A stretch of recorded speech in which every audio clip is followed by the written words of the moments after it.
भक्ति काल के सगुण भक्ति धारा के अंतर्गत जब हम कृष्ण शाखा की बात करते हैं तो उसमें जो वल्लभाचार्य जी थे उनके पुत्र जब वो यहाँ दुनिया में नहीं रहे वल्लभाचार्य जी, तो उसके पीछे उनके पुत्र गोसाई विट्ठल दास जी गद्दी को संभाले और उन्होंने उस समय के प्रमुख 8 कवियों को लेकर के एक अष्टछाप का निर्माण किया। तो अष्टछाप में जो 8 कवि थे वो 4 वल्लभाचार्य के शिष्य थे और 4 जो थे वो विट्ठल दास जी के शिष्य थे। अक्सर हमें परीक्षाओं में ये पूछ लिया जाता है हमसे कि इनमें से कौन जो है वो विट्ठल दास जी के शिष्य हैं और अष्टछाप के इसमें से कौन से कवि वल्लभाचार्य जी के शिष्य हैं।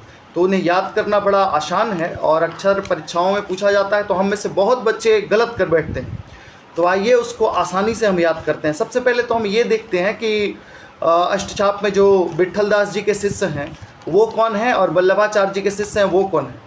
तो वल्लभाचार्य जी के शिष्य में हो गए आपको सूरदास, सूरदास के बाद कुम्भन दास, कुम्भन दास के बाद परमानंद दास, परमानंद दास के बाद कृष्णदास, ये वल्लभाचार्य जी के शिष्य हैं। और जब हम बात करते हैं विट्ठल दास जी के शिष्य के बारे में तो विट्ठल दास जी के शिष्य में हमें चित्त स्वामी, गोविंद स्वामी, चतुर्भुज दास और नंददास, ये 4 शिष्य विट्ठल दास जी के हैं।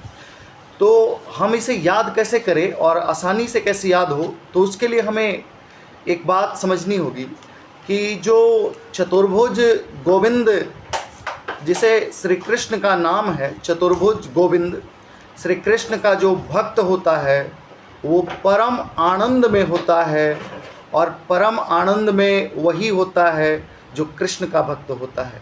तो जो कृष्ण का भक्त है, चतुर्भुज गोविंद कृष्ण का भक्त है, वो परम आनंद में होता है, चाहे वो कुंभकर्ण रहे या फिर सूरदास रहे। और अगर हम उसके दास बन जाते हैं तो हमारी चित्त जो है वो पवित्र हो जाती है।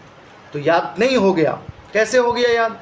तो चतुर्भुज दास, गोविंद दास, गोविंद स्वामी, श्री कृष्णदास। तो चतुर्भुज गोविंद श्री कृष्ण का जो भक्त होगा वो परमानंद यानी परमानंद दास और नंददास, चाहे वो कुंभकर्ण हो यानी कुंभन दास, चाहे वो सूर हो यानी सूरदास।